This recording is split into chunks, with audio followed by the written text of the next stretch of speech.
और देखिए आज जो हम चैप्टर स्टार्ट कर रहे हैं ब्रांच अकाउंटिंग। ये ब्रांच अकाउंटिंग वैसे तो हर लेवल पे आता है, प्रोफेशनल पे भी आता है, सीए और सीएमए के अंदर, और ये यूजी कोर्सेज में बहुत आता है ब्रांच अकाउंटिंग। तो ब्रांच अकाउंटिंग के अंदर क्या होता है, हम लोग किस तरीके से बुक्स ऑफ अकाउंट मेंटेन करते हैं, वो सारी चीजें हम लोग आज यहाँ पे सीखने वाले हैं। ठीक है, देखिए तो पहली बात तो ये कि ब्रांच का क्या मतलब होता है। भाई ब्रांच का क्या मतलब है, what is the meaning of branch. Branch क्या होता है, बिजनेस एक्सपांशन मोड होता है ना। और क्या, भाई मान के चलो आपका से हेड ऑफिस है, और आपका हेड ऑफिस है जयपुर में, ठीक है, और आप कोई रेडीमेड शर्ट्स बनाते हैं, ठीक है। क्या, जैसे मैं आपको बताऊं कि एक फेमस ब्रांड है भाई राजस्थान का, है ना, दैट इज बीकाजी। तो हाँ, ये जो बीकाजी है ये बड़ा फेमस ब्रांड है राजस्थान का, और इनका जो हेड ऑफिस है वो तो है बीकानेर में। अब जब इन बीकाजी वाले सेठ जी को लगा कि यार मुझे बिजनेस बढ़ाना चाहिए, है ना, तो बिजनेस बढ़ाना चाहिए तो उन्होंने क्या करा, अपनी ब्रांचेस खोली राजस्थान के अलग अलग शहर में, है ना। मान लो इन्होंने ब्रांच खोली जयपुर में, इन्होंने ब्रांच खोली अजमेर में, जोधपुर में, अलग अलग जगह ब्रांच खोली इन्होंने, और अलग अलग जगह ब्रांच खोली और अपना बिजनेस का एक्सपेंशन करने ही लोग। वैसे तो कर ही लिया, लिस्टेड कंपनी आज की तारीख में वैसे तो, पर हम एक एग्जांपल समझ रहे हैं। तो आप लॉजिक समझिए कि एक तो होता है हेड ऑफिस, यानी कि जहां से सारी एक्टिविटी गवर्न एंड कंट्रोल होती है, ठीक है। और एक होते हैं फिर आपके कुछ ब्रांचेस। ब्रांच एक्चुअल में किस तरीके से चलता है मैं आपको बता दूं, आगे जाके हम पढ़ेंगे। ब्रांचेस अलग अलग तरह की होती हैं, डिपेंडेंट ब्रांच होती है, इंडिपेंडेंट ब्रांच होती है, ठीक है। एक्चुअल में ब्रांच सिर्फ आपकी एक एजेंट है और कुछ भी नहीं है इसके अलावा, है ना। यहाँ आप एक अपनी पसंद का बंदा बिठाते हैं, वो बंदा आपकी तरफ से गुड्स को सेल करता है, पैसे कलेक्ट करता है, ठीक है, और आपको भेजता रहता है। At the same time head office क्या करेगा कि इस ब्रांच को संभालने के लिए जितने लोग लगा रखे हैं उनको सैलरी का पेमेंट देगा, बिल्डिंग अगर रेंट की है तो रेंट का पेमेंट करेगा, है ना, इसको गुड्स भी भेजेगा, सारे काम करेगा। यानी कि सारी कंट्रोलिंग तो कहाँ से होती है, हेड ऑफिस से, और सारा ऑपरेशनल काम कहाँ से होता है, ब्रांच। ठीक है, तो ये एक ब्रांच का सिस्टम होता है, फाइन। अभी हम लोग क्योंकि चैप्टर पढ़ रहे हैं ब्रांच अकाउंटिंग, तो ये पूरे चैप्टर को हम लोग कुछ डिफरेंट पार्ट्स में डिवाइड करेंगे। लो जी, तो आपका जो चैप्टर है, चैप्टर का नाम तो है ब्रांच अकाउंटिंग, और इस चैप्टर को हम लोग जो डिवाइड करने वाले हैं, वो डिवाइड करने वाले हैं कुल 4 पार्ट के अंदर। चाहो तो आप लिख लो साथ साथ, ठीक है। इस चैप्टर के अंदर जो इसका सबसे इंपॉर्टेंट पार्ट है वो है स्टॉक एंड डेटर्स मेथड, ठीक है, सबसे पहला। फिर एक रहेगा आपका डेटर्स मेथड, एक रहेगा आपका फॉरेन ब्रांच मेथड, और एक फिर 3-4 मेथड हम लोग उसको मिसलिनियस करके पढ़ लेते हैं, जिसमें आपका होलसेल प्राइस मेथड है, फाइनल अकाउंट मेथड है, ठीक है, अलग अलग है। चलिए जी, तो मैं अब इन सबके जो नाम है वो लिख देता हूँ, ठीक है। तो एक तो कौन सा होता है, एक तो होता है इसमें सबसे जो इंपॉर्टेंट है वो कौन सा है आपका, सबसे इंपॉर्टेंट है बेटा आपका stock and debtors, first method. Method number 2 is only debtors method. Method number 3 जो आपका आएगा वो आएगा foreign branch method, foreign foreign branch method, ठीक है। और चौथे पार्ट में हम लोग कर लेते हैं सन्ड्री मेथड्स। तो डिफरेंट डिफरेंट सन्ड्री मेथड्स, जिसमें आपके पास जैसा कि मैंने कहा, एक आपके पास आएगा होलसेल प्राइस मेथड, एक आपके पास आएगा फाइनल अकाउंट मेथड, ठीक है, और फिर एक आएगा कुछ जनरल एंट्रीज के टॉपिक होते हैं, है ना, वो हम एंट्रीज करना सीखेंगे। तो मिसलेनियस मेथड है आपके पास, फाइन। तो कुल मिला के ब्रांच अकाउंटिंग इस तरीके से 4 पार्ट में डिवाइडेड है, ठीक है। जल्दी से लिख लो उसको फटाफट, तो हम लोग स्टार्ट करेंगे फिर। लिख लिया, लिखो फटाफट लिखो। Stock and debtor, then debtor, then foreign branch, एक आधी करी फर्क है, देखो कितनी कर, दोनों बराबर है। हाँ जी, लिख लिया ये, मॉर्निंग वाली क्लास में आए थे क्या, वैसा है क्या?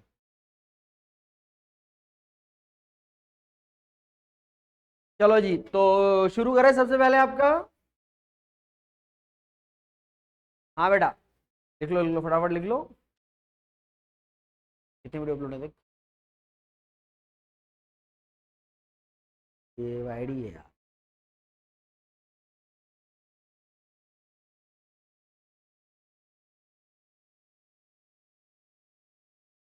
तीन पार्ट तो अपलोड है,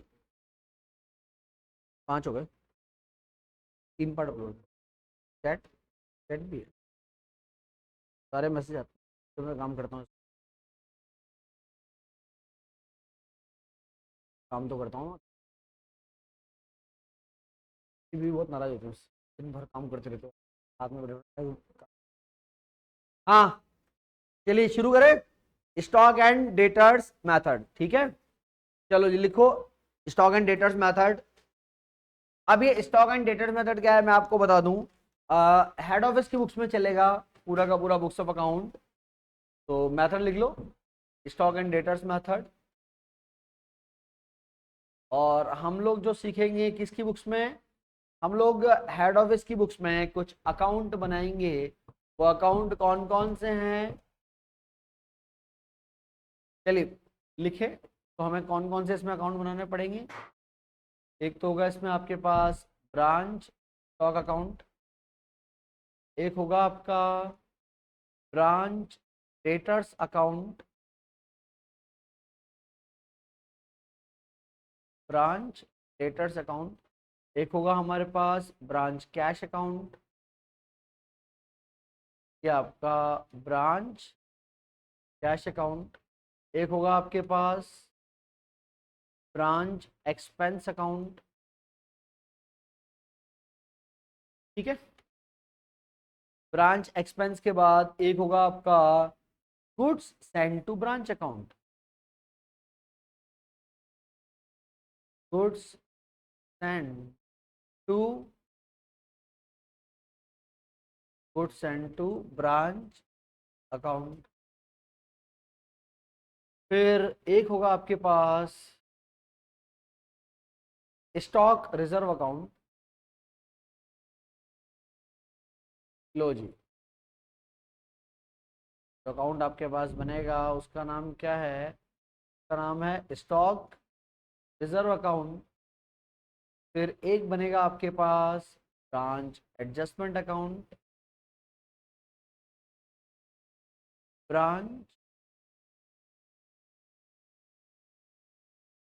एडजस्टमेंट अकाउंट, और आखिर में बनेगा बेटा आपका ब्रांच P&L अकाउंट,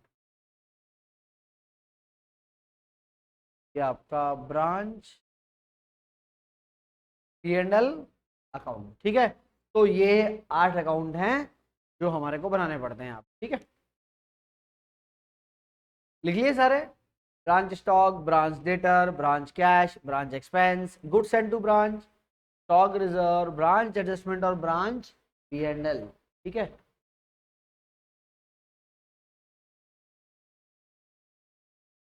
चलो जी, अब इसमें देखो कौन कौन सी जनरल एंट्रीज होती हैं, ठीक है, वो मैं आपको लिखाता हूं। आज मैं आपको जनरल एंट्रीज लिखाऊंगा, और आपके लिए एक छोटा सा होमवर्क रहेगा। होमवर्क ये रहेगा कि उन जनरल एंट्रीज की हेल्प से आप अकाउंट बना के लाओगे जहां तक आपसे बनते हैं, ठीक है। उसके बाद तो मैं बनवाऊंगा ऐसे ही। तो कौन कौन सी एंट्री होती हैं, अच्छा किसकी बुक्स में होंगी, हेड ऑफिस की बुक्स में होंगी, ठीक है। चलिए तो लिखें, following journal entries, following journal entries will be recorded, लिखना पड़ेगा, लिखा हुआ नहीं, following journal entries will be recorded in the books of the head office,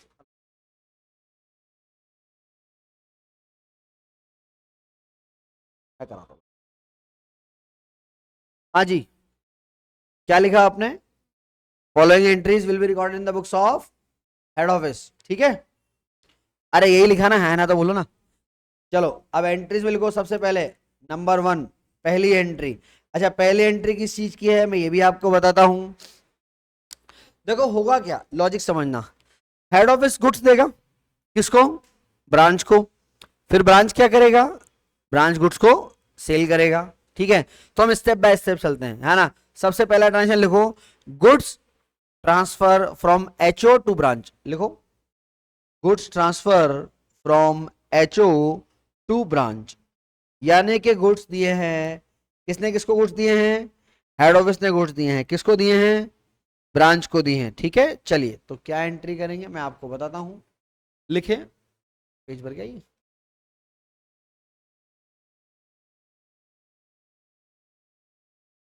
चलिए जी, तो गुड्स दिया हेड ऑफिस ने ब्रांच को, आपकी एंट्री लिखो, फर्स्ट एंट्री लिखें, branch stock account debit, branch stock account debit to, अच्छा मैं शॉर्ट में लिख रहा हूं, टू जीएसटीबी। जीएसटीबी का मतलब है goods and to branch. Actual में आप देखो ये आपका एक अकाउंट का नाम भी था, जीएसटीबी, है ना, गुड्स एंड टू ब्रांच। तो हमारी पहली एंट्री कौन सी हो गई, branch stock account debit to GSTB. और ये अभी आपको जहां अपन अमाउंट लिखते हैं वहां क्या लिखेंगे आप आगे, इनवॉइस प्राइस। ठीक है, इनवॉइस प्राइस क्या होता है ये भी मैं आपको आगे जाके डिटेल में सारी चीजें बता दूंगा। ठीक है, अभी तो आप ये लिखें, गुड्स किसने किसको दिया, हेड ऑफिस ने ब्रांच को। अच्छा मान लो कोई गुड्स ऐसा चल गया जो ब्रांच को लग रहा है कि यार ये नहीं बिकेगा, तो ब्रांच क्या करेगा, वापस रिटर्न कर देगा। तो ट्रांजेक्शन नंबर 2 लिखो, गुड्स रिटर्न बाय, लिखो बेटा, goods return by branch to head office. लिखो, goods return by branch, return by branch, branch to head office, to head office. इसकी एंट्री लिखो आप।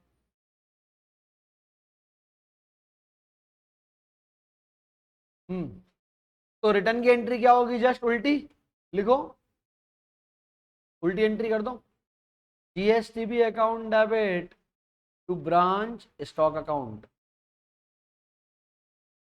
जीएसटीबी account debit to branch stock account. ठीक है,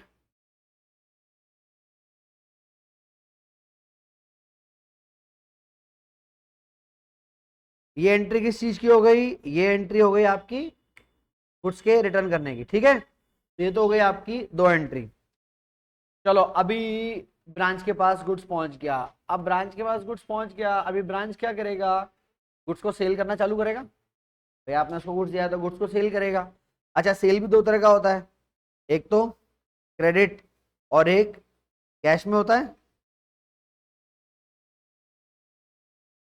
तो सबसे पहले आप लिखो क्रेडिट सेल की entry, credit sale, credit sale की एंट्री लिखो बेटा, लिखाऊं, लिखो, branch debtor to branch stock, credit sale की एंट्री लिखो, branch debtor account debit to branch stock, branch debtor to branch stock. ये आपने करा क्रेडिट सेल। ठीक है, अच्छा कंज्यूमर को अगर गुड्स समझ में नहीं आया तो क्या कंज्यूमर गुड्स को वापस कर सकता है क्या, बिल्कुल कर सकता है। तो एंट्री नंबर 4 लिखो बेटा, regarding sales return, entry number 4 लिखो सेल्स रिटर्न। क्या करें, जस्ट अपोजिट एंट्री कर दें क्या, बोलो, अगर आपको सही लगता हो तो अपोजिट एंट्री कर दें क्या, बोलो, अपोजिट ही होगी एंट्री तो चलिए सेल्स रिटर्न की एंट्री लिखें, जस्ट रिवर्स, सेल्स रिटर्न की एंट्री लिखो बेटा,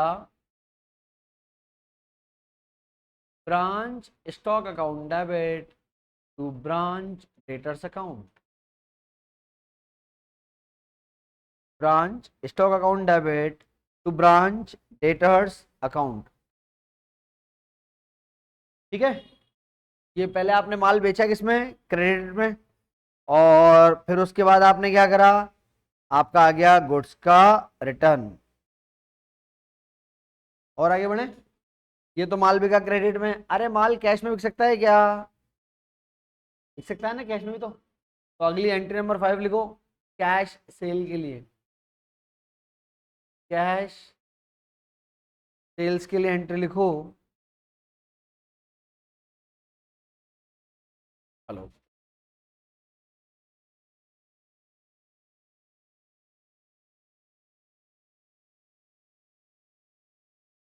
मिड मार्च मान लो।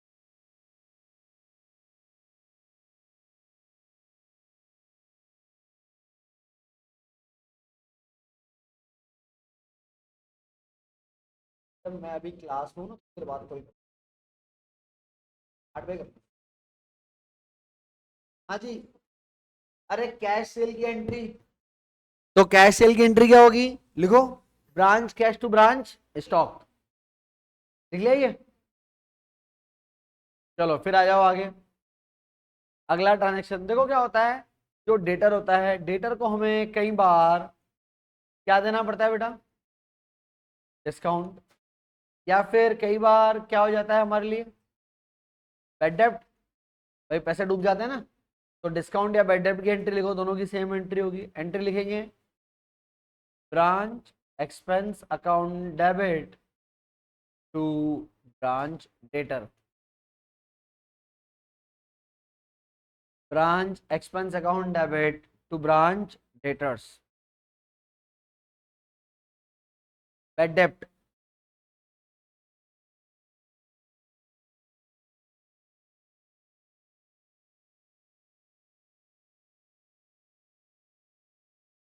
लिख लिया?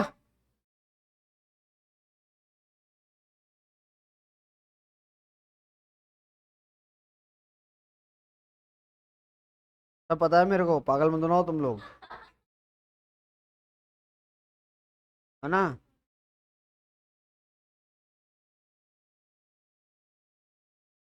चलो ये हो गया। तो ये एंट्री होगी किस चीज की? ये एंट्री हो गई आपके पास डिस्काउंट और बैड डेब्ट की। ठीक है, अब देखो अगली बात हम करते हैं। क्या होता है, जैसे खर्चा होता है, ओए पागल चुप हो जा। जैसे खर्चा होता है, भाई ब्रांच में खर्चा तो होगा ना। भाई जैसे मान लो ब्रांच मैनेजर है या ब्रांच में दूसरे एम्प्लॉय काम कर रहे हैं, तो ब्रांच में दूसरे एम्प्लॉय काम कर रहे हैं तो फिर क्या होगा? भाई आपको उनको सैलरी देनी पड़ेगी, है ना, या कोई रेंट वगैरह देना पड़ेगा। तो अभी ऐसे केस में आप समझिए उसकी एंट्री क्या होगी। तो अगला ट्रांजेक्शन आप लिखें, लिखो, branch expense paid by branch. Branch expense paid by branch. अगर ब्रांच एक्सपेंस कौन कर रहा है? खुद ब्रांच ही कर रही है, तो क्या एंट्री होगी भाई? एंट्री होगी, ये लिखो, branch expense account debit to branch cash. Branch expense account debit to branch cash. ये तो कब हो गई? ये हो गई अगर आपका खर्चा किसने पे करा? ब्रांच ने पे करा। लेकिन देखो ऐसा भी हो सकता है कि जो खर्चा है वो खर्चा कौन पे कर दे? हेड ऑफिस पे कर दे। हेड ऑफिस ने कहा कोई दिक्कत नहीं है, हम लोग यहीं से पे कर देंगे। तो अगला ट्रांजेक्शन लिखो बेटा, next, branch expenses paid by HO. अगर ये खर्चा किसने कर दिया? हेड ऑफिस ने खर्चा कर दिया। तो हेड ऑफिस ने खर्चा कर दिया, तो क्या एंट्री करोगे? एंट्री होगी बेटा आपकी branch expense account debit to cash. लेकिन हम यहाँ ब्रैकेट में लिख देते हैं एचओ, ताकि आप समझ लें कि कैश कहाँ से गया है? हेड ऑफिस से।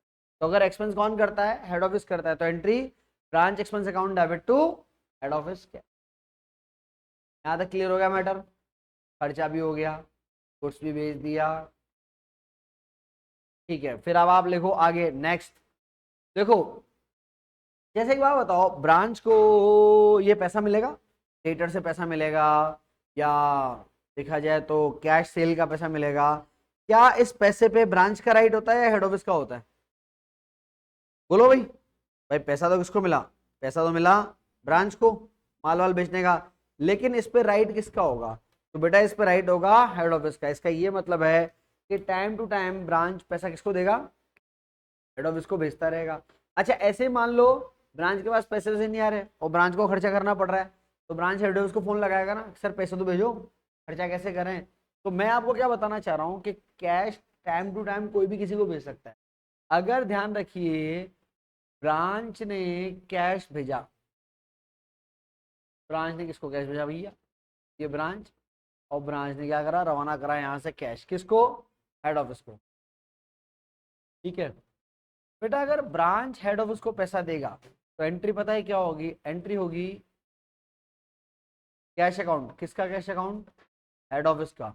Cash account debit to branch cash.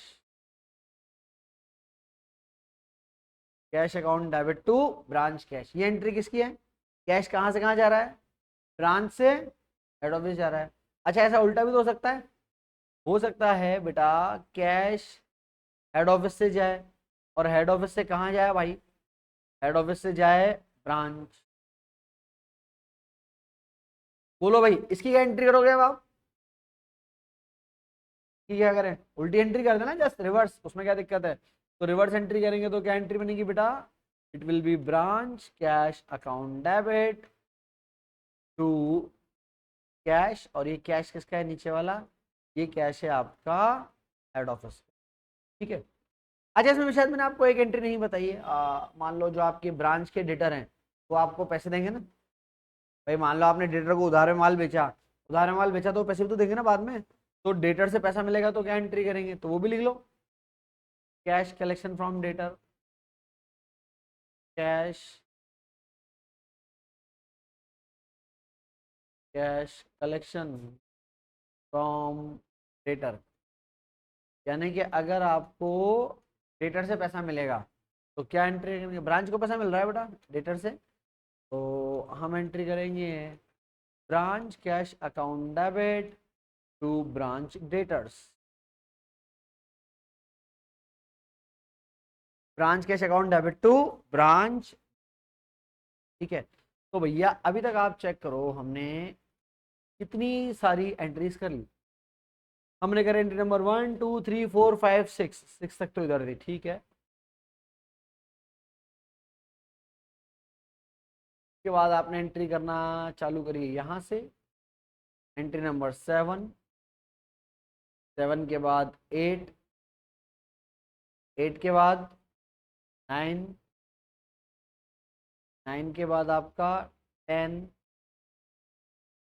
फिर 10 के बाद आपका 11।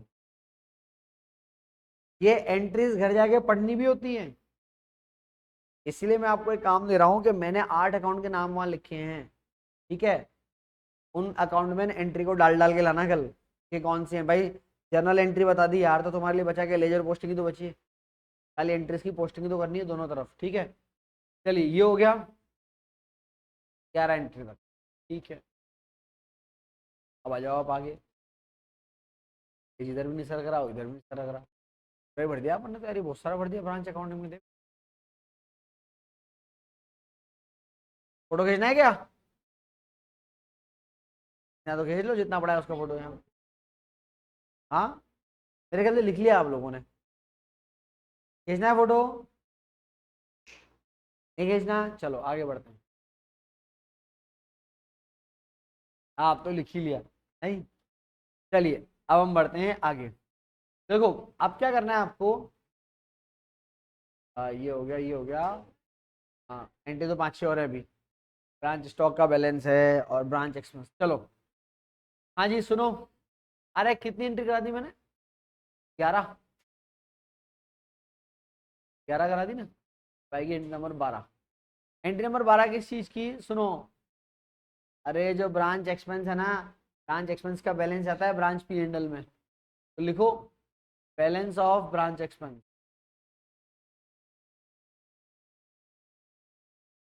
Balance of branch expense. तो ब्रांच एक्सपेंस का बैलेंस है, उसके लिए हम एंट्री करेंगे will be branch P and L account debit. Branch P and L account debit to branch expense. ठीक है। ये एंट्री होगी आपका, जो बैलेंसिंग फिगर होगा किसका? ब्रांच एक्सपेंस का, उसके लिए branch P and L to branch expense. Fine. चलो फिर बढ़ते हैं आगे हम लोग। एंट्री नंबर 13 पे है। अब देखो बात को समझना। अब मैं आपको इनवॉइस प्राइस वाला जो कॉन्सेप्ट है वो सिखा देता हूँ। खाली हो, इनवॉइस प्राइस क्या होता है बात को समझना। देखो भाई, मान लो हेड ऑफिस के पास कोई गुड्स है। और वो गुड्स का कॉस्ट है कितना, 100 रुपये। लेकिन हेड ऑफिस चाहता है कि यार मैं ब्रांच को 100 पे नहीं दूं, हालांकि ब्रांच भी आपकी है, आपकी दुकान है, वो ब्रांच पे तो जो बैठा है वो तो आपका खाली एजेंट है ना। लेकिन एजेंट को ज़्यादा बिजनेस का नॉलेज नहीं हो, उसको कुछ पता नहीं पड़े क्या हो रहा है क्या नहीं हो रहा। हम क्या करते हैं, हम इस कॉस्ट को थोड़ा सा लोड करते हैं, थोड़ा सा ऊपर लेके आते हैं। तो कॉस्ट में जब आप कुछ अमाउंट लोड करते हैं तो बोलते हैं लोडिंग। तो आप क्या करते हो, 100 में जोड़ते हो 25 रुपये, और आप ब्रांच को एक बिल बना के भेजते हैं जिसमें इनवॉइस प्राइस कितना लिखा होता है, 125। ये होता है इनवॉइस प्राइस। तो इसका मतलब इनवॉइस प्राइस कैसे बनता है, कॉस्ट प्लस लोडिंग। लोडिंग की जगह आप चाहो तो वैसे प्रॉफिट भी लिख सकते हो, दोनों वर्ड यूज सकते हो। कॉस्ट में क्या करते हैं, कुछ प्रॉफिट ऐड करते हैं और इनवॉइस प्राइस बन जाता है। और मान लो फिर हम ब्रांच को बोलते हैं कि यार इनवॉइस प्राइस 125 है, अब तो 135 से 140 कर उन्हें बेच दिया कर। ठीक है, तो ये होता है इनवॉइस प्राइस। अब आप लॉजिक समझना, मैंने आपको बोला कि हेड ऑफिस गुड्स देगा किसको, ब्रांच को, और ब्रांच गुड्स किसको बेचेगा बेटा, भाई हेड ऑफिस है, हेड ऑफिस गुड्स देगा। हेड ऑफिस किसको गुड्स देगा,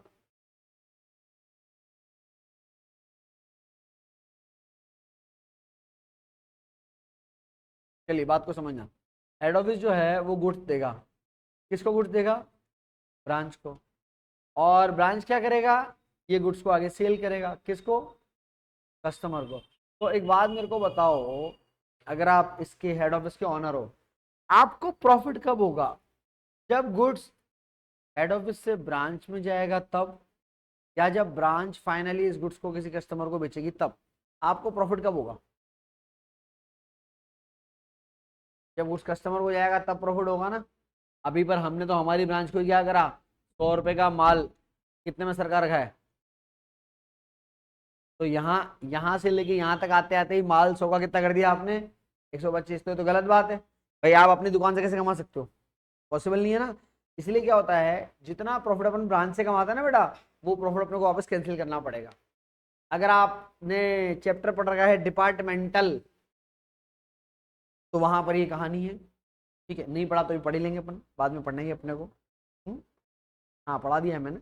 उसमें स्टॉक रिजर्व बनाते हैं अपन, उसमें देखते हैं कि मान लो ए ने बी को ट्रांसफर करा, तो बी का क्लोजिंग स्टॉक कितना है, उस क्लोजिंग स्टॉक में कितना गुड्स है जो ए से आया है, तो उसमें स्टॉक रिजर्व निकालते हैं।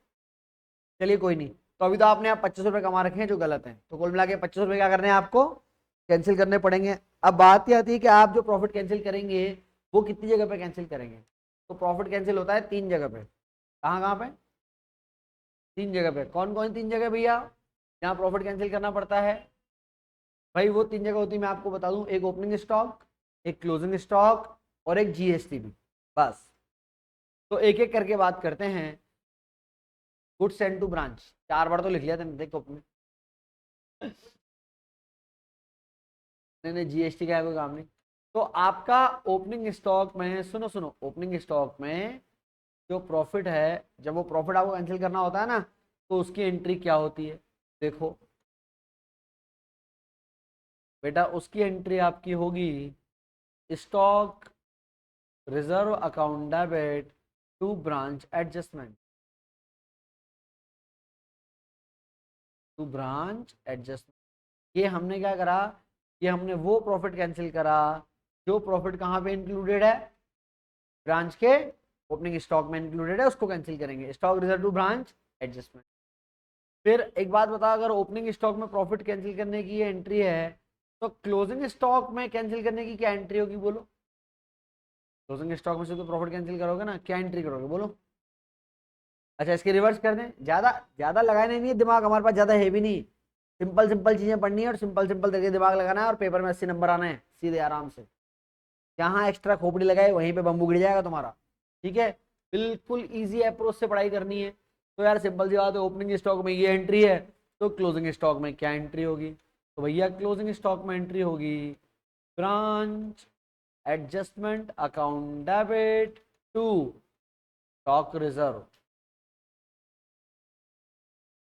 क्लोजिंग स्टॉक में जितना प्रॉफिट इंक्लूड होगा ना, मान ले 50,000 का क्लोजिंग स्टॉक है, और उसमें अपन निकाला कि यार 50,000 में 8,000 का प्रॉफिट इंक्लूड किया हुआ था, तो ये एंट्री होगी कितने रुपए से, 8,000 रुपए से। तो हमें निकालना पड़ेगा क्वेश्चन में कि स्टॉक में कितना प्रॉफिट इंक्लूडेड है। आपको क्वेश्चन में क्लोजिंग स्टॉक दिया होगा। मान लो मैं आपको बोल रहा हूँ कि ब्रांच के पास 50,000 का स्टॉक है ना। अगर अपने को प्रॉफिट, जैसे मैंने आपको बताया ना बेटा यहाँ पे कि मान लो आपने 25% प्रॉफिट ऐड कर रखा है, तो आपको लिखा होगा कि हेड ऑफिस ब्रांच से कितना प्रॉफिट कमाता है। कैंसिल करना है ना भैया प्रॉफिट को, प्रॉफिट को कैंसिल करते हैं, इसलिए रिवर्स एंट्री हो रही है। ये भी जब अकाउंट बनाओगे ना कल, तब आपको पता पड़ेगा कि रिजर्व का ओपनिंग बैलेंस, क्लोजिंग बैलेंस है, प्रॉफिट कैसे कैसे कैंसिल होता है उसके अंदर। ये प्रॉफिट कैंसिलेशन की एंट्री बेटा। जब आपको एक्चुअल में क्या है भाई, लॉजिक है, आपने 100 रुपए का माल ब्रांच को 125 में दे दिया ना, तो 25 रुपए वापस कैंसिल करने पड़ेंगे, तब जाके तो कॉस्ट पे आएगा 100 रुपए पे, वरना कैसे आएगा। तो हेड ऑफिस अपनी बुक्स में एडजस्टमेंट करता है। पहले वो 100 का माल कितने का दे रहा है, 25 का, फिर वो बोल रहा है कि मैं इस 25 रुपए को कैंसिल करूंगा। तो जैसे ही मैं 25 रुपए को कैंसिल करूंगा, तो वापस ये ट्रांजेक्शन कितने पे आ जाएगा, ये 100 रुपए पे आ जाएगा। तो अब डाउट तो फिर ये बनता है, बोले सर अगर कैंसिल ही करना था तो फिर जोड़ा क्यों था, तो आप जोड़ते ही नहीं पहले इसको, है ना। पर एक्चुअल में क्या होता है, हेड ऑफिस अपने बिजनेस सीक्रेट मेंटेन करने के लिए इस तरह का काम करती है पूरी अकाउंटिंग। जो कंसाइनमेंट में चलता है, आपने उसमें समझा था कंसाइनमेंट में क्या फर्क है, कंसाइनमेंट में चलता है, ऐसा याद है तेरे को, वही चीज। तो ये तो मैंने दो जगह प्रॉफिट कैंसिल करा, एक और जगह है, ये एंट्री लिख ली दोनों, लिखो फटाफट लिखो। एक एंट्री और लिखाएंगे बस, फिर बाकी का कल पढ़ाएंगे, ज्यादा हो जाएगा, दिमाग फट जाएगा तुम्हारा। हाँ, ये ना दोनों एंट्री, हाँ थी ना, branch P&L to branch expense लिख ले। हाँ, उसके बाद ये देख लेना, अपन ने इसके पहले लिखा था, हाँ ये वाली एंट्री लिखी, ये लिखी थी, नहीं नहीं इसको जरूरत नहीं, आपको ये प्रॉफिट कैंसिल करने की एंट्री, प्रॉफिट कैंसिलेशन की टोटल 3 एंट्री होती है, 2 मैंने लिख दी, एक और लिख देता हूँ मैं।